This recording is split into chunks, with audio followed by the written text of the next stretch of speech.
হ্যাঁ মানা, ঠিক আছিস? তোমার জামাইয়ের সাথে একটু প্রেম করছিলাম আর কি। ওই শুরু হলো মেয়ের সাথে চর্চা করা।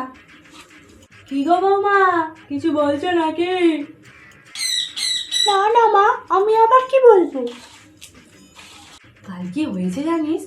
এই তোর দাদা দুদিন আগে 1 টিন তেল তুললো, আর আজ তোর বৌদি বলছে আর তেল নেই, সব তেল শেষ, আর রান্না করা যাবে না। তাহলে বল তো অতটা তেল কোথায় গেল? কি বলছো গো মা?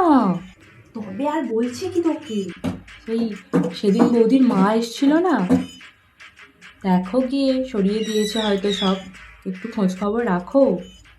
ঠিক বলেছিস তো, আমি তো ওটা ভেবেই দেখিনি। ঘটঘট করে গিলে নিয়েছি রে আমি, আমার তো জ্বালা ধরেছিল। দুবেলা গান্ডে পিন্ডে গিলছে, তেলসে সময়টা তো কোথায় যাবে? কি গো বৌমা, গজগজ করছো নাকি? গজগজ কেন করবো মা, আপনার জন্যই তো ময়দা মাখছি। বুঝলি, ওই মেয়ে লুকিয়ে লুকিয়ে সব কথা শুনছে আমাদের। দাও না বেশ করে, সোনা বেরিয়ে যাবে।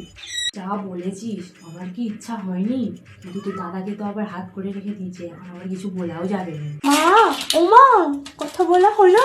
যদি হয়ে গিয়ে থাকা দুধ নিয়ে একটু জলটা ঠেলে দিয়ে আসুন না।